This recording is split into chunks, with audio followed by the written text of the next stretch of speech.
bendiga, mis amados hermanos. Muy buenas tardes. Les saludo en el nombre de nuestro Señor y bienvenidos una vez más a Una Tarde con mi Pastor.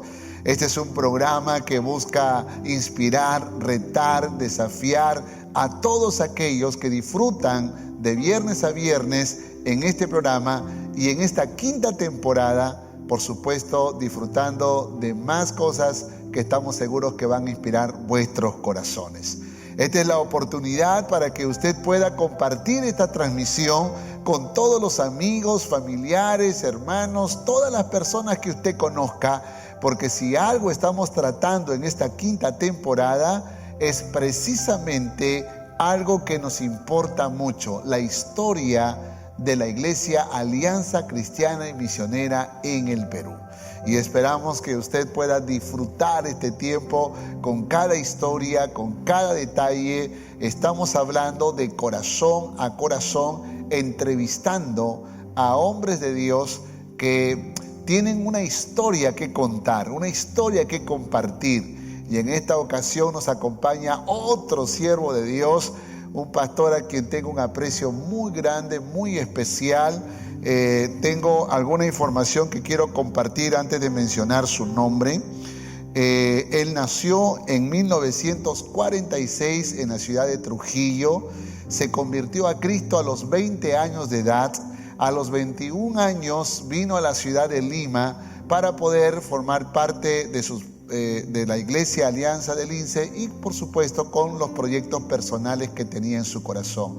Él ni siquiera sabía que Dios tenía grandes planes para él y se convirtió en un instrumento del Señor para poder predicar su palabra.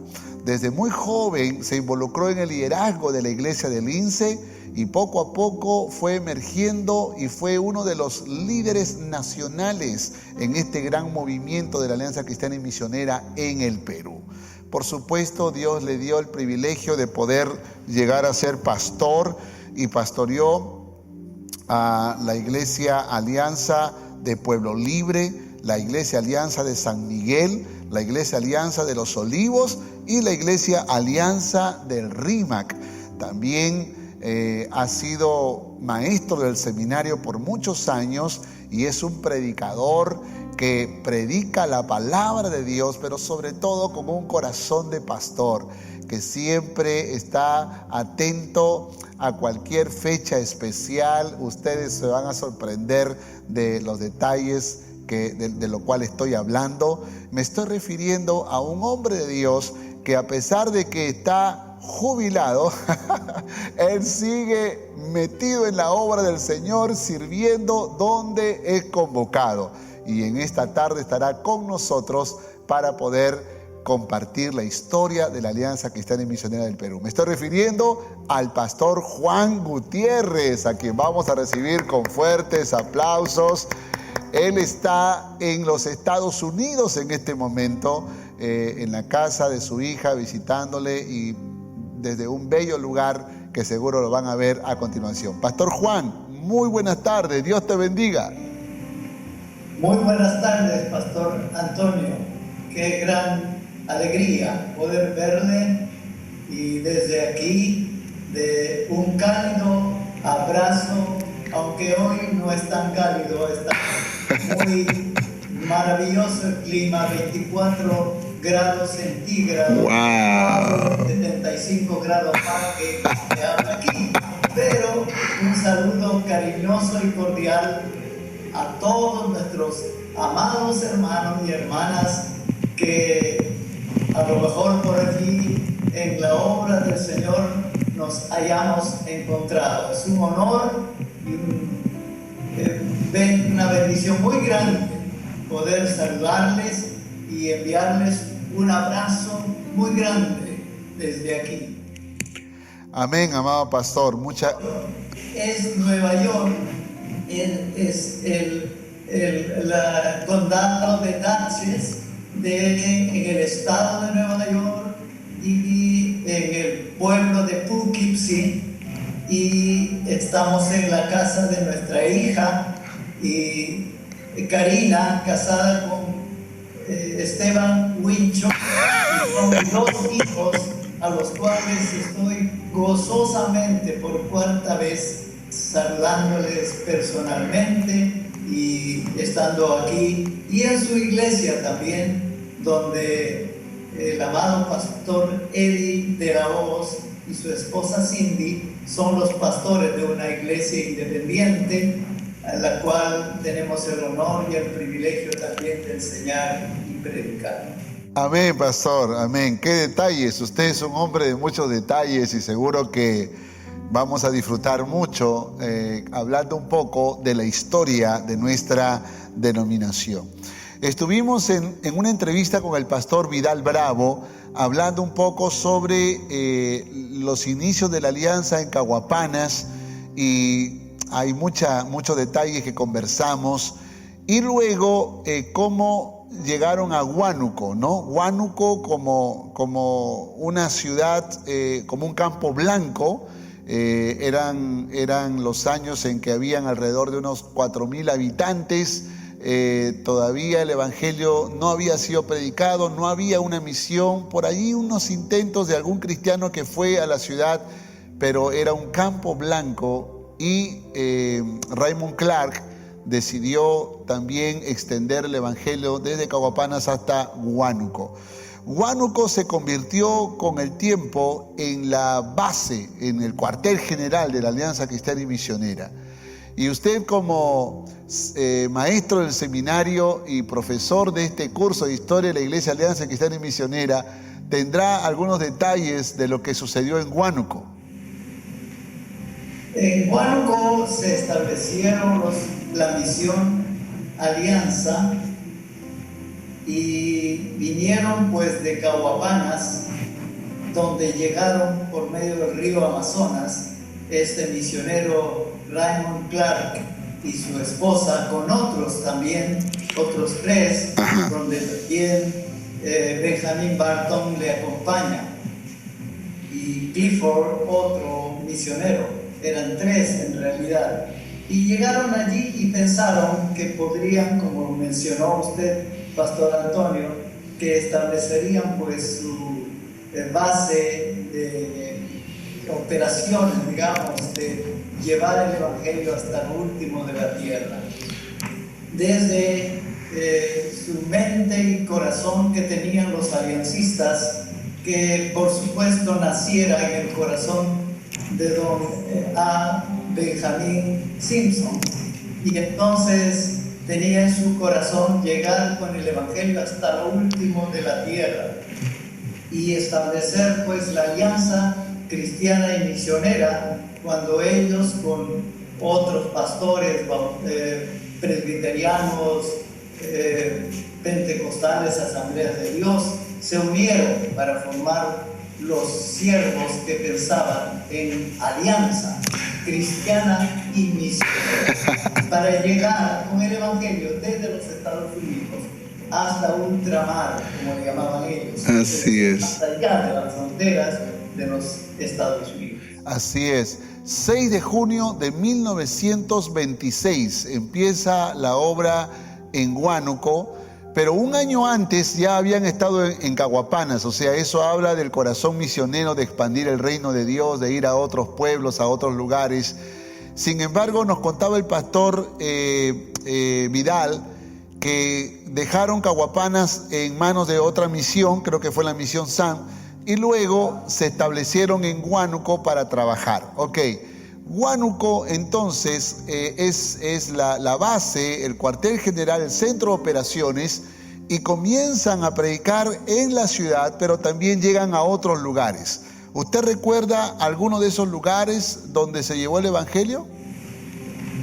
Bueno, en realidad lo que ellos establecieron en primer lugar, y lo que es necesario, un servidor piensa que era necesario preparar como hizo Jesús, pues llamar a sus discípulos y prepararlos para la extensión de la obra. Sí. De modo que establecen el instituto bíblico, el instituto teológico allí en Huánuco, que le llamaban ITA, Instituto Bíblico Alianza. Teológico Alianza. Teológico Alianza, sí. Ajá.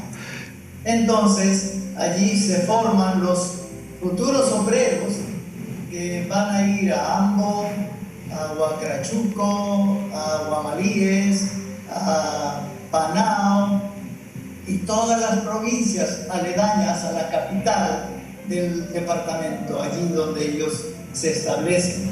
Y ellos, pues, muy sabios, los preparaban a futuros siervos del Señor y los ponían en los diferentes lugares para continuar haciendo su obra práctica, entre comillas, y preparándoles bien para la obra. Una de las cosas que a mí me sorprende es que no habían pasado ni 10 años, o sea, la iglesia era una iglesia muy jovencita, pero ya estaban preparando gente para enviarlos a las otras ciudades, a los otros pueblos en todo caso, y como usted bien dice, llegaron a las provincias de Pachitea, 2 de Mayo, Guamalíes, la Sierra del Departamento de la Libertad, Huacrachuco, como usted lo mencionó, Yata, Punchao, y otros más, en esos primeros años. No sé, hoy en día pareciera como que quisiéramos que nuestros misioneros estén súper equipados, muy preparados, con mucha teología y maestría, si es posible, para luego enviarlos al campo misionero. Pero la Alianza Cristiana y Misionera preparó gente con un corazón apasionado por los pueblos, por la gente inconversa, y fueron a predicar la palabra. Usted es un hombre de teología también y sabe que es importante la teología, pero al mismo tiempo es importante salir a hacer la obra del Señor. Entonces, ¿cómo conciliar ambas cosas? Bueno, son necesarias, pues. La teología sin la práctica. Así es. Está en el vacío. De modo que son los 2 pies para caminar en la obra. Ajá. La preparación y la práctica. Exacto. La preparación, como ocurre en tiempo del apóstol San Pablo también. Así es. Dando y predicando y preparando a sus discípulos, Timoteo y todos ellos, ¿no? Okay. Ahora, era una época donde el catolicismo estaba muy fuerte, impregnado en el corazón, la religión era muy fuerte, impregnado en el corazón de los pueblos. Los curas, los sacerdotes, los jesuitas eran muy celosos, ¿no? Con los protestantes, y eso provocó una oposición que definitivamente trajo un peligro, puede que también un temor a la iglesia cristiana evangélica y en especial a la Alianza Cristiana y Misionera. ¿Puede decirnos algo acerca de esa oposición que se vivió? En realidad, solo he escuchado la historia de muchos eventos que han ocurrido de esta oposición a la extensión del Evangelio en realidad en todo el Perú. Sin duda que los hermanos nazarenos tienen la misma experiencia, también sin duda los bautistas, en donde se han establecido el país. Pero en el caso de la Alianza Cristiana y Misionera, como se estableciera allí en Huánuco, pues en los pueblos donde existían las parroquias y capillas católicas, que según escuché, iba una vez al año, iba el sacerdote a llevar a cabo la misa y la bendición a sus seguidores. Pero entonces, como ya mencionara al principio usted, que había pues celo, sin duda, y entonces provocó esa persecución a los evangélicos, y en este caso la Alianza Cristiana y Misionera, apedreándolos, malinformando a la población y motivando a la población a levantarse contra los que iban llevando el Evangelio por aquellas regiones. El pastor misionero Federico Kowalczuk dejó un material con algunas historias. Le leo una. Dice: Teófilo era del pueblo de Pampas del Progreso, había sido golpeado fuertemente en la cabeza y como resultado le sacaron un ojo. Otros hermanos tuvieron que esconderse para poder salvarse. Esta convención bíblica era la primera a la que el hermano Teófilo había asistido. Más tarde, ya en su pueblo, le amenazaron con la muerte si no renunciaba a su fe o si no abandonara el pueblo. No se dejó asustar por las amenazas y con el tiempo su vida transformada hizo impacto en muchos, y hoy existe una iglesia en Pampas del Progreso. Qué valentía para quedarse a pesar de las amenazas. Y estas historias se han repetido muchas en la región de Huánuco. Sin duda, y yo creo que tenemos el ejemplo también en el libro de los Hechos, que llaman los Hechos de los Apóstoles. Sí. Que yo llamo los Hechos del Espíritu Santo. Así es. Son los Hechos del Espíritu Santo porque los estudiosos de la palabra de Dios pueden revisarlos si gustan y ver que 59 veces en 28 capítulos de los Hechos se habla del Espíritu Santo. De modo que yo llamo los Hechos del Espíritu Santo. Amén, amén, y es exactamente lo mismo.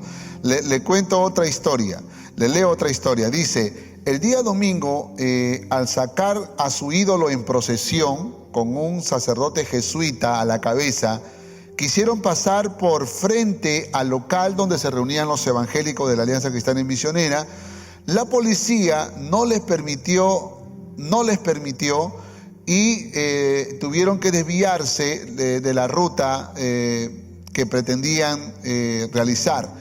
Por un descuido de parte de uno de los jóvenes, descubrieron que había individuos entre los que seguían a la procesión que cargaban petardos de dinamita. Era su intención arrojarlos por encima de la pared al patio donde se reunían los evangélicos al pasar por allí. La policía incautó un buen número de petardos. Cuán bueno es nuestro Dios, dice Federico Kowalczuk, sabe cuidar a los suyos. O sea que la oposición era muy recia, ¿no? Porque no solamente los agarraban a golpes, no solamente a palos, no solo quemaban sus casas, sino que ya esto parece un acto terrorista, ¿no? Lanzaban petardos de dinamita para que estallaran en todo caso y muriesen gente. Esto habla de una oposición pues que probablemente hoy no es así. El evangelio ha crecido en el Perú. Algunos dicen que somos alrededor del 18-20% de creyentes ahora en Perú. Pero hubo una época donde se pagó un precio de sufrimiento, un precio de oposición para poder establecer el evangelio y plantar las primeras iglesias en esta región de Huánuco. Esta es una historia que a mí me emociona mucho, ¿no? Hay muchas historias que ha registrado aquí el misionero Federico Kowalczuk. Sin embargo, me inspira saber de que el mismo Dios que protegió la Iglesia Alianza en sus inicios es el mismo Dios que protege su iglesia hoy en día de otros tipos de batallas y otros tipos de oposiciones que nos toca vivir. Porque también estamos viviendo otro tipo de oposición en esta época, ¿verdad, pastor? Y yo creo que exactamente se repite como también en aquel tiempo de la primera iglesia. Sí. Cuando dice el apóstol Pedro, mira sus amenazas en su operación, con todos los creyentes reunidos en aquella ocasión. Mira, Señor, sus amenazas, pero concede a tus siervos que con todo de nuevo prediquen tu palabra. Amén. Pastor, en este libro de memorias de Lima al Encuentro con Dios, está registrado la antesala al movimiento de Lima al Encuentro con Dios, y los que escribieron cuentan de que hubo una época de socialismo, comunismo, probablemente se refieren a uno de los gobiernos militares, que también de alguna manera afectó a los misioneros que vinieron para poder evangelizar nuestro país. ¿Usted tiene algún recuerdo de eso? Bueno, efectivamente, hemos vivido aquellos años de oposición por medio del régimen del gobierno del general Juan Velasco Alvarado, que se oponía a la predicación del Evangelio en cierto sentido. No abiertamente, pero encubiertamente no había tanta libertad para hacerlo. De modo que estábamos pues siempre pendientes, porque ya sabíamos que al que nos enfrentábamos en aquel tiempo, simplemente seguir predicando el Evangelio, siguiendo el ejemplo de los cristianos del primer siglo, a pesar de las amenazas. Concede a tus siervos que con todo de nuevo prediquemos tu palabra. Que las campañas del Lima al Encuentro con Dios empezaron precisamente en esa misma época. De modo que, como siempre en la historia de la Iglesia del Señor, a mayor persecución, mayor crecimiento de la Iglesia. Amén, amén, gloria a Dios por eso. Bueno, entonces la obra empieza en 1926. Nos contaba el pastor Vidal Bravo que en 1930 establecen una oficina en la ciudad de Lima para recibir a los misioneros y para internarlos en Huánuco, seguro. Y bueno, la obra ya no está solo en Huánuco, ya no solo está en las regiones de Huánuco, sino que la obra ahora se ha expandido y ha llegado a la costa del Perú, ha llegado al norte de Lima, ¿no? Al norte del Perú. Y pues usted recordará probablemente algo sobre lo que pasó en Trujillo, porque por allí entonces también la obra del Señor se expandió. Pues hemos tenido el privilegio de ver por primera vez la luz, aunque no lo recuerdo, el 23 de junio de 1946, 4 años antes de terminar la primera parte del siglo pasado, donde un servidor naciera. Así que allí viví y crecí en el pueblo que era un anexo de la hacienda Casa Grande, una hacienda azucarera, la más grande del país, donde se producía el azúcar que proveía a todo el subcontinente. Era la primera hacienda productora de azúcar que proveía a todo el país y al continente también. Sí. Así que allí yo nací, en el hospital obviamente de Casa Grande, pero muy cerca, el lugar llamado Sausal, porque hay muchos sauces de esos llorones maravillosos y hermosos que caen con su sombra. Allí yo nací en 1946, un 23 de junio. Si no me equivoco, también es tierra del pastor Pepe Chávez, Vicente Alcántara y otros más. Trujillo. Yo allí, mi padre, casado con mi madre por 8 años. Luego entonces él muere cuando tenía apenas 43 años. Y mi madre queda embarazada del 7º hijo. Ya tenían 6 nacidos cuando mi padre moría. De modo que yo puedo decir que vengo de una familia bien acomodado. Wow. Vivíamos en el campo, en 2 dormitorios, en la casita muy linda de campo, como este que hay atrás. Y entonces me encanta ver el verdor, porque así nací y viví en el campo. Ajá. De modo que teníamos 2 dormitorios. Teníamos un dormitorio donde habían nacido, cuando nacieron todos mis hermanos, los 7, eran 4 mujeres y 3 varones. De modo que un servidor dormía con los varoncitos y mi madre con las mujercitas. Por eso digo que vivíamos en una familia bien acomodada. Qué lindo. Ya entendí. Okay. Claro. Ok, pastor. Bueno, me gusta la chispa que usted tiene, pastora. Bien, es una chispa elegante, de salón, como se dice. Hay que guardar la buena actitud. Siempre positivos, pensar lo mejor de la vida. Amén. 75 años cumplidos hace unos días. Amén. Puedo decir que soy joven por siempre. Amén. Bueno, pastor, volvemos a la historia. Entonces, eran los años 50 más o menos, y en el año 52 dice la historia que los misioneros Lofsted fueron enviados a Trujillo. Luego los misioneros Good para continuar la obra que se empezó allá en Trujillo de la Alianza Cristiana y Misionera. Y luego, según lo que usted me cuenta, Tomás y Roberta Sawyer. ¿Usted se convirtió a Cristo en ese tiempo con los misioneros Sawyer?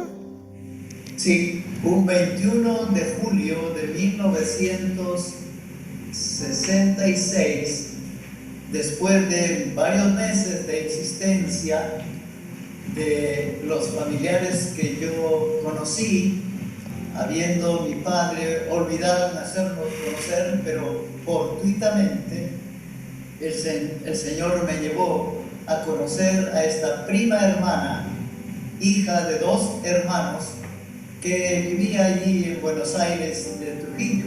Entonces ella es la que me recoge en casa y era de la Alianza Cristiana y Misionera. Antes había sido testigo de Jehová. Wow. Yo también había transitado por ese camino de los testigos de Jehová. Wow. Pero luego que de varias oportunidades yo reflexionando, quería pues salir de una doctrina que no era la correcta.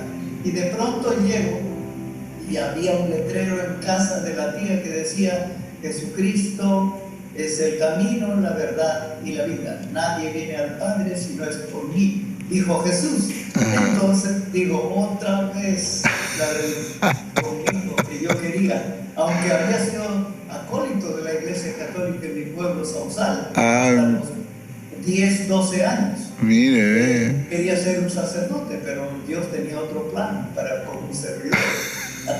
Entonces, pues, allí conocí con ella, que me insistía tanto ir a la Alianza Cristiana y Misionera. Yo no quería ir a más, saber la religión. Y al final accedí y el 21 de julio de 1966, como si fuera ayer, yo puedo recordar aún el mensaje que don Tomás Sawyer predicara. De modo que yo digo que me convertí en la cabaña del tío Tom. En lo que conozco la historia de los Estados Unidos, hay un autor, Mark Twain, que describe la historia del tío Tom, de raza de color, que tenía una cabaña y le llaman la cabaña del tío Tom Sawyer. Y esa era la versión blanca de aquella versión del pasado en los Estados Unidos. Y así que me convertí en la cabaña del tío Tom Sawyer. Qué lindo, qué lindo. Bueno, usted me contaba que luego, después con los años, su familia también se convirtió a Cristo, ¿no? Y gloria a Dios por eso. Bueno, entonces usted se convierte a Cristo a los 20 años, ¿verdad? Y a los 21 años usted migra a Lima. ¿Cuáles eran sus planes en Lima? Mis planes en Lima eran estudiar y trabajar y sostener a la familia, porque era sostén de hermanos menores. De modo que era mi responsabilidad. Incluso cuando estaba en la iglesia a la cual llegué, del INSE, Alianza Cristiana y Misionera,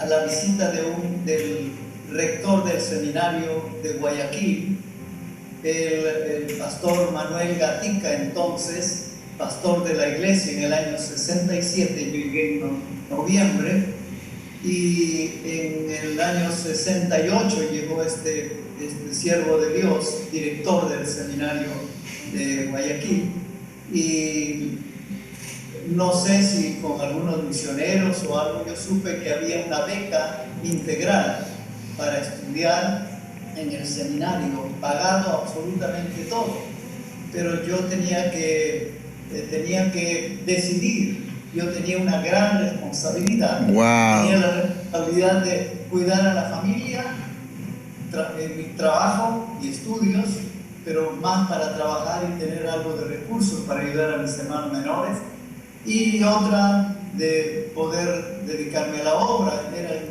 mi mente y en mi corazón, yo sentía desde que me llamó el Señor, quería servirle a Él, de modo que yo tenía dos, estaba entre la espada y la pared. Mientras uno decía que tengo que servir al Señor, deja todo, padre y madre, y a servir al Señor, había otro que decía, aquel que no provee para los suyos. Wow. Así que estaba entre dos espadas, yo no sabía qué decidir.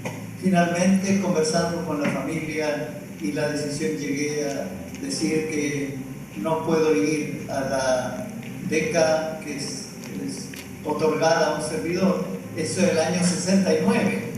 Okay. Yo estudio el primer año del seminario que se establece de la Alianza en Lima en el año 76. ¡Wow! Después de 7 años mis anhelos se cumplen. ¡Wow!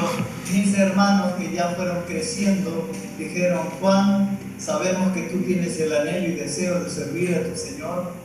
Ahora hemos puesto de acuerdo, vamos a trabajar los siguientes míos y nos vamos a encargar de la provisión de casa, así que tú puedes ir a estudiar. Pero ya la beca ya estaba otorgada para 2 siervos que fueron allá a Guayaquil, que yo sé que fueron dados a 2 siervos que fueron a Guayaquil. Entre ellos 2 muy conocidos míos, pero me alegro porque la beca sirvió para algo. Qué historia, pastor, qué historia. Bueno, no hay duda de que todo tiene su tiempo, y sobre todo que en el tiempo de Dios todo es hermoso, ¿no? En el tiempo de Dios Él pone una convicción en los corazones. Pero usted, creo que nos está contando una historia que inspira a muchos jóvenes que hoy en día puede que anhelan tanto el ministerio, pero necesitan completar ciclos, necesitan lograr alcanzar algunas metas, necesitan establecer algunas cosas antes de poder dar este paso importante. Y qué ejemplo más hermoso que sacrificarse por su familia para poder sostenerla, y que en algún momento sus propios hermanos le digan, ahora sí, ¿no? Lánzate con todo porque eso es lo tuyo, ¿no? Dios te llamó para eso. Qué bendición, pastor, qué inspiración, y yo creo que Dios a su tiempo lo hace todo hermoso. Sí, antes de continuar, pastor, porque usted tiene algo muy importante que contarnos. Usted se regresa, usted viene a Lima, la obra continúa allá en Trujillo, y aunque no logra conocerles, pero tengo que mencionarlos solamente porque en algún momento también quiero entrevistarlos, a uno de ellos por lo menos. Surgen algunos jóvenes que aspiran también a ser líderes y en el futuro llegan a ser pastores, como son el caso del pastor Pepe Chávez, Huernan Pinedo, Vicente Alcántara y otros más, ¿no? Que van surgiendo en una cantera de jóvenes que tienen una pasión y un llamado al ministerio. Y dejamos Trujillo porque ahora estamos con usted en Lima. Es el año 67 y usted está inmerso en una iglesia que tiene una historia también y de la cual quiero hablar. Pero antes vamos a ver un videíto corto que es una entrevista que se le hace al pastor Donald Escarro y al pastor Samuel Calderón para introducirnos en lo que sería la antesala del movimiento de Lima al encuentro con Dios. Veamos este video, por favor.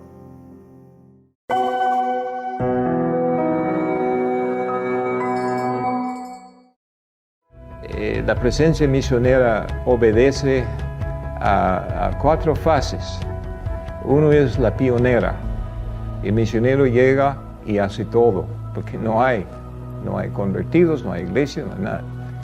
Pero pronto, cuando hay convertidos, el misionero o misionera se convierte en padre o madre. Entonces instruye a sus hijos espirituales. Pero pronto esos hijos espirituales crecen y llegan a ser, ¿qué cosa? Socios. Entonces ya hay un labor, la labor es compartida. Y luego la última fase de la presencia misionera es que el misionero llega a ser participante. Ya los hijos han crecido y ellos tienen la responsabilidad, ellos hacen las decisiones. Y cuando necesitan algún apoyo, piden al misionero o la misión que les ayude. Una de las primeras dificultades que encontraron los primeros misioneros al llegar al Perú fue la persecución por parte de la Iglesia Católica Romana, considerada como la única religión del Estado. Era delito difundir la Biblia y predicar el Evangelio. Teníamos, yo recuerdo, resistencia porque era una contradicción que la Iglesia Católica en ese tiempo ganó fuerza y teníamos mucha resistencia. Yo inclusive tengo la experiencia de haber en Huacrachuco, nos pusimos a cantar, yo tenía un acordeón con el cual acompañaba con mi compañero, el pastor que estaba conmigo, y cantamos y luego predicamos la palabra y nos sentimos muy felices de que Dios nos dio la oportunidad de hablar a mucha gente joven. La sorpresa fue cuando salíamos, los policías nos esperaban para llevarnos detenidos porque tuve que ir hasta el subprefecto finalmente. Él me confesó y me dijo, era simplemente por la orden que dio el sacerdote que está al lado del colegio y que él escuchó lo que usted dijo y no le gustó que se hablara mucho de la Biblia, la palabra de Dios. Entonces él reaccionó y nos quiso privar de libertad. No duró mucho porque menos mal hubo buena intención de la autoridad política y nos dejó libres, pero eso refleja el poder que la Iglesia Católica tenía, especialmente en el interior del país. Por otro lado, el nacimiento de nuevas iglesias y la falta de líderes locales recargaron la labor de los primeros misioneros, pero gracias a su sabiduría y perseverancia, crearon institutos bíblicos para formar a los primeros pastores, quienes en su mayoría todavía eran sostenidos por la misión. Se tardó un poco para asimilar el principio de autosostenimiento, pero gracias a Dios se solucionó con sabiduría. Este proceso resultó ser una gran bendición. Hoy, todas las iglesias constituidas se autosostienen y sostienen proyectos misioneros dentro y fuera del país. El legado del Dr. Albert Benjamin Simpson lo entendemos como un sentido apasionado del deber misionero, que nos inspira a continuar con la visión de llevar el Evangelio a los no alcanzados en el mundo. Debemos crear este sentido del deber misionero en cada generación de los nuevos pastores y líderes. Entonces, cada generación necesita elementos humanos que hagan esa dedicación de sus vidas, que tenga como prioridad en su vida servir al Señor. Y es importante entonces, creo, entre los líderes, que ellos estén orando, que Dios vaya tocando propiamente a los jóvenes y señoritas, porque ellos pronto van a ser los elementos que van a tener que atender esa generación espiritualmente. Así, transferimos a los estudiantes lo que entendemos sobre la pasión misionera y la vida de santidad y oración de Simpson como ADN aliancista. La verdad latente que siempre permanecerá en nuestros corazones es el mensaje del Evangelio cuádruple, que nos inspira e impulsa cada día a predicar el único mensaje al mundo, de que Cristo salva, santifica, sana y viene otra vez. Si eso funciona, entonces en cada generación va a haber elementos escogidos por Dios, llamados por Dios, que han respondido al llamado de Dios, y esa va a ser suplida la necesidad espiritual de esa generación.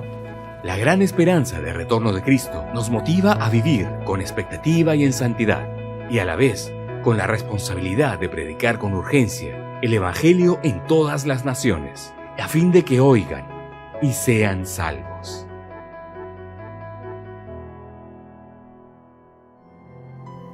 Qué interesante historia estamos disfrutando. Yo creo que más de uno está siendo inspirado por todo lo que estamos escuchando y viendo.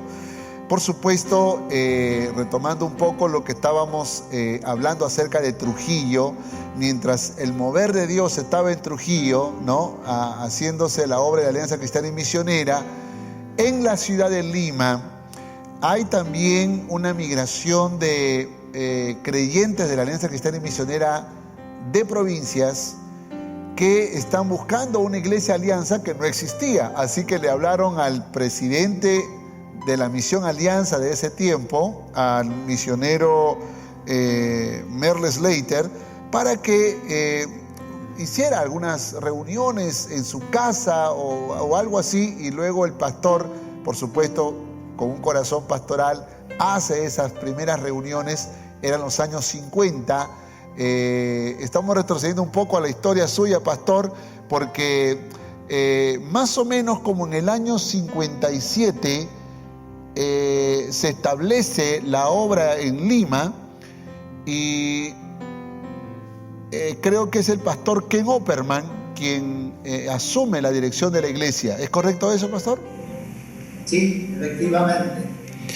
Empieza la obra como una célula en la casa de los misioneros Merle y Thelma Slater. Entonces, luego ya para ser un pastor oficial, digamos, don Ken y Joyce Opperman se encargan de la obra oficialmente como pastores, interinamente, digamos. 27 de abril de 1958 se inicia oficialmente la iglesia Alianza Cristiana y Misionera en Lima, en el distrito de Lince, ¿verdad? Así es. Compra una propiedad que era propiedad de un ex alcalde del distrito llamado don Félix Gutiérrez. Wow. No tengo nada que ver con él, pero era harina de otro costal, y que él había sido alcalde y dueño de esa casona, y aquella casa muy linda, rodeada de césped verde como este alrededor. Y era una casa muy bonita de 2 pisos, que la compran y establecen en el primer piso un salón para una capacidad de 100 personas más o menos, y allí se llevaban a cabo los servicios iniciales de la obra. Ajá. Me encanta que en la historia se cuenta que Ken Opperman era el visionario, ¿no? El soñador, pero se le unió un empresario, Roy Leternut, que era muy jovencito según la historia, pero se apasionó por la visión de Ken Opperman y comenzaron a trabajar juntos para poder lanzarse a proyectos muy grandes, muy ambiciosos. Ken Opperman con el deseo de conquistar la ciudad para Cristo, y Roy Leternut con todo el poder económico para apoyar y colaborar esa visión. ¿Es así, pastor? Eso es verdad. Roy Leternut era hijo de un empresario llamado Robert Leternut, que incluso llegó al Perú para, con sus maquinarias, porque era de los turbos, de las grandes tractores movedores de terrenos, hacían represas y todo, y hasta es contratado por el gobierno justamente peruano en el tiempo de Belaúnde para abrir la transversal de la sierra, digamos, de la selva. Ajá. Y él construyen con esas maquinarias y se establece en Turnavista el centro de operaciones para la construcción de esa carretera, que hasta hoy es muy útil para el país, en esa zona de la selva. Qué importante, qué importante, qué importante. Robert de Tourneau tenía el principio de que de su empresa el 10% empezó, pero llegó hasta el 90% a proveer para la obra de Dios. Y él lo ponía en una fundación, Le Tourneau, y esa fundación Le Tourneau provenía del 90% de sus empresas. Wow. Del 90% daban a la obra, no daban el 10%, sino este creyente fiel, juntamente con su hijo, emulando Roy Le Tourneau, en el mismo principio suyo, entrega el 90% de sus ganancias a la obra, extensión de la obra. Wow, wow. Bueno, pues este es un mensaje para nuestros empresarios, porque yo creo que en el reino de Dios todos somos útiles, todos podemos aportar, algunos con dones, talentos, ministerios y por supuesto todos comprometidos financieramente, pero los empresarios creo que tienen que preguntarle a Dios, Dios, ¿para qué me das todos estos recursos? ¿Para qué?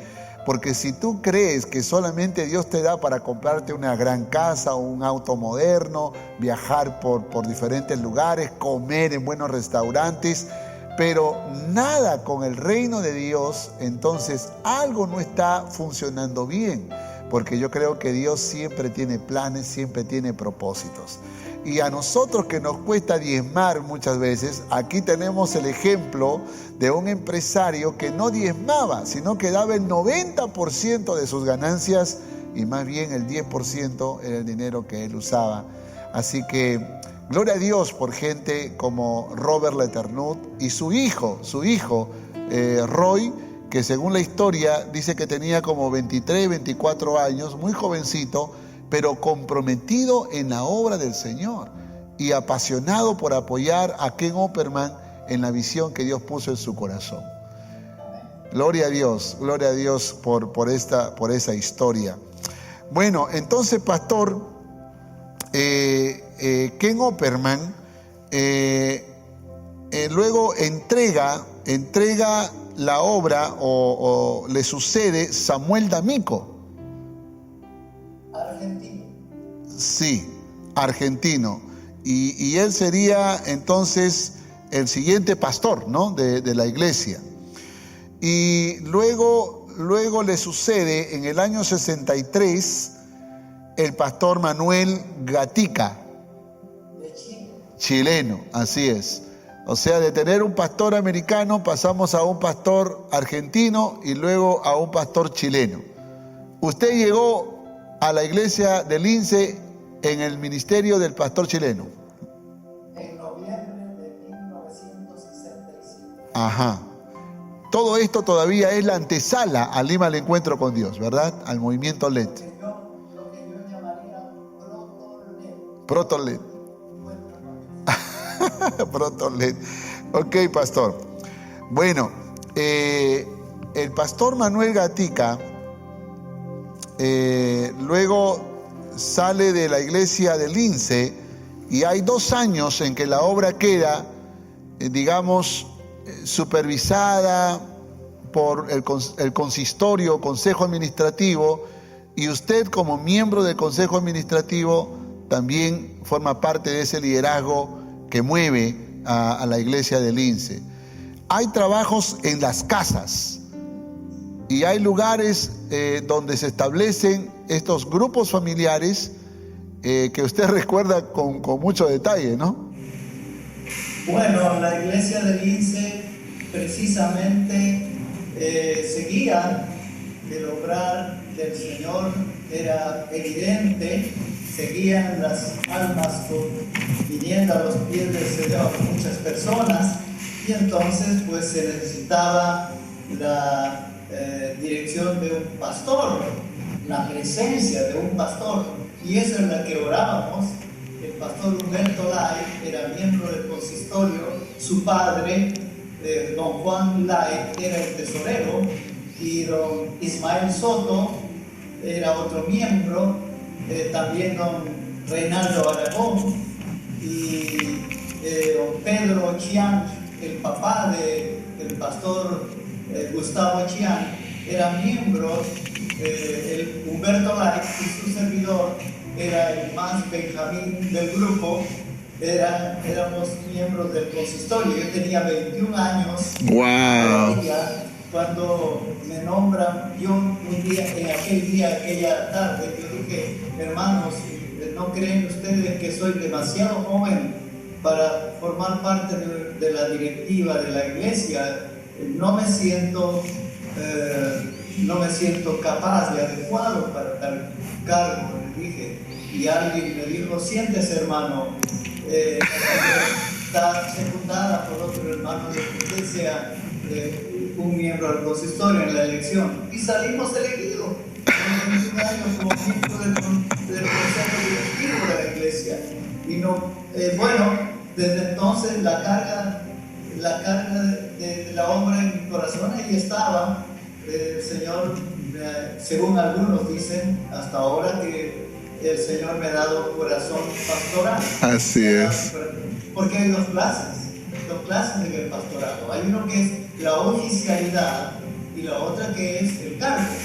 Ajá. Así que la oficialidad es el cargo y el corazón es la carga. Y yo tenía la carga por la obra del Señor.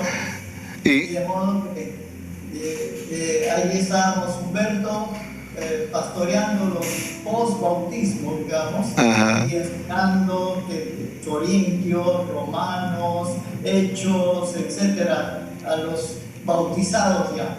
Y un servidor de los que se convertían al Señor, los tenía allí en mis clases de verdades básicas y fundamentales, que siempre ha sido mi deleite de estar con los... Yo puedo llamarme un neonatólogo espiritual. ¡Wow!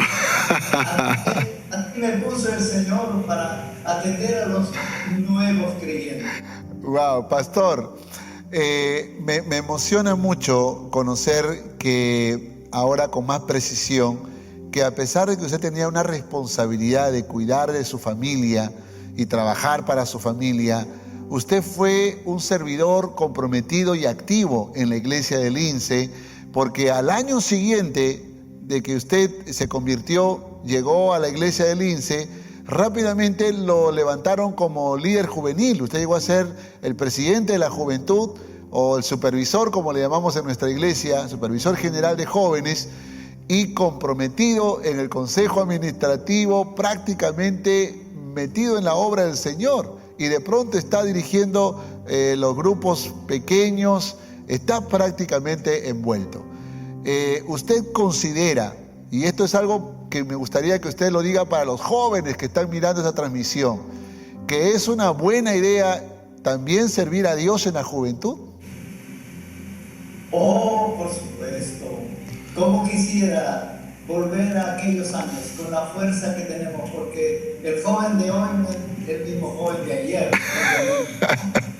Así es que usted mencionó que estoy haciendo aquí esta entrevista una inspiración, pero yo no quisiera ser una conspiración ni transpiración para nadie.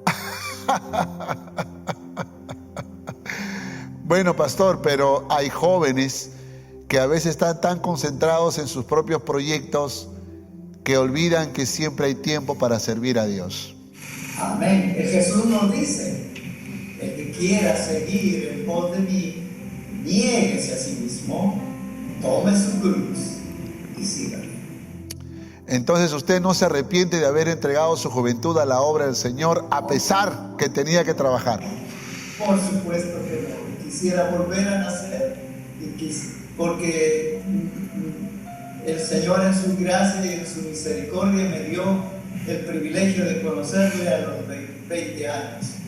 Y de gracia hemos recibido y damos de gracia. De lo contrario, digo yo siempre, qué desgracia. Pastor, bueno, hemos tenido pastores entonces americanos al comienzo, argentinos, chilenos, colombianos, un poco recordando la historia de los pastores que empezaron la obra aquí en Perú. Pero usted es uno de los pastores peruanos, uno de los primeros, no voy a decir el primero, pero aquí la historia dice que usted y Humberto Lai fueron los nacionales en Lima. Yo sé que usted es muy humilde y no quiere decir que sí. Bueno, Humberto y yo somos uña y mugre. Él la uña y yo la mugre. Pero acá dice, a ver, le leo, dice, fue en el lapso que a Opperman y a Letourneau se le unieron 3 pastores más para desarrollar un trabajo en equipo: el argentino Alfredo Smith, el canadiense Eugenio Kelly, el norteamericano Ricardo Abrams. Dice, el primero de los nombrados venía procedido de 14 años de experiencia ministerial en su país de origen, o sea, don Alfredo Smith. El segundo caso, Eugenio Kelly, 2 décadas de labor misionera en Colombia. Y el tercero, Ricardo Abrams, con varios años trabajando al interior del Perú. Fue entonces que se formó un equipo de pastores para coordinar el trabajo del programa LED, integrado por Eugenio Kelly, Alfredo Smith, Federico Kowalczuk, Ricardo Abrams, Arnaldo Cook y los líderes nacionales Humberto Lai y Juan Gutiérrez. Aquí está su nombre en la historia, pastor. Soy un testigo presencial de la obra del Señor, de esos siervos grandes que el Señor me ha dado el honor, alto honor y privilegio de trabajar con ellos. Y el año pasado, justamente en esta época, hace 2 años, 1919 o 2019, ya ven que me olvido de los cosas. Entonces, pues visité a don Arnaldo Cook y mire la sorpresa.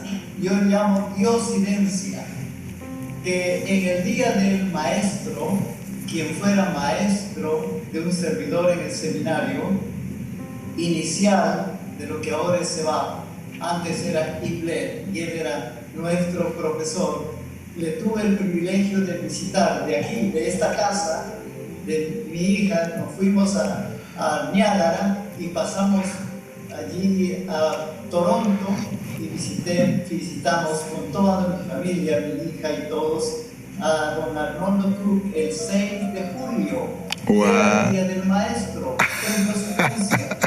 y el 4 de julio celebramos de los Estados Unidos y en el Niágara con colores, con luces y todo. Fue maravilloso, realmente una maravilla. Qué lindo, qué lindo. Bueno, pastor, la historia se escribió así. Usted ha sido un instrumento poderoso del Señor, lo sigue siendo porque sigue inspirando. Tengo una pregunta. Los pastores de Lima al Encuentro con Dios, que hoy son pastores de Lima al Encuentro con Dios, ¿usted los conoció siendo pastores? No, los conocí en el aula enseñándole las verdades. Al 80%. Entonces usted ha sido una inspiración, pastor. Ha sido un maestro, un mentor. Puede que también para algunos una transpiración porque los exigió seguro en su momento, pero yo que he podido saborear también algunos cursos suyos, es una bendición. Yo llevé con usted el curso de Administración Eclesiástica y también Historia y Pensamiento de la Alianza, así que entre otros cursos, Teología Pastoral, así es. Sin embargo, pastor, yo creo que hay una escuela muy preciosa que muchos hemos aprendido y que damos testimonio de un corazón pastoral, porque creo que se requiere también un corazón pastoral para acompañar a tantos hombres de Dios que fueron levantados con una misión muy especial. Entonces, yo quiero agradecerle, pastor, felicitarlo también y animarle a continuar en esta gran tarea, porque no ha terminado todavía, ¿verdad, pastor? Todavía continúa. Todavía, por la gracia del Señor, y agradezco muchísimo sus oraciones para que el Señor nos continúe fortaleciendo y utilizando en su obra. Queremos seguir siendo testigos de su obra. Amén, amén, pastor. Bueno, ¿usted terminó el seminario en qué año, pastor? En el año 76. 80. El seminario, el primer año de seminario, cuando era pastor asistente del pastor Francisco Pérez, en la iglesia segunda que había en Lima, del pueblo Lima. Claro. Por 12 años estuvimos allí, luego pasamos para estar unos 4 o 5 años en San Miguel, luego 9 años en Los Olivos y los últimos años en Rima, hasta el 2013, donde fuimos jubilados. Entonces, pues, pero el patrón celestial... Así es, así es. Bueno, pastor, yo creo que aquí vamos a dejar la historia porque también estoy seguro que usted podría hablarnos del movimiento de Lima al Encuentro con Dios, pero creo que era muy importante hablar de la antesala, ¿no? Como usted dice, protolet, ¿no? Hablar un poco sobre esto que era la antesala de este movimiento precioso, porque yo creo que el movimiento Lima al Encuentro con Dios dio a luz a raíz de que hubieron hombres de Dios que fueron preparando el camino. ¿Sí, pastor? Una palabra. Quiero decir y contar lo que probablemente no se contaría, pero quiero abrir mi corazón. Sí, pastor. Y decir a los siervos de Dios y a la iglesia que la obra del Señor siempre debe caminar con las rodillas. Amén. Y yo nunca olvidaré que los pastores interinos Federico y Ana Covacho del INSE, antes de la llegada de don Alfredo Smith para Lima al Encuentro con Dios,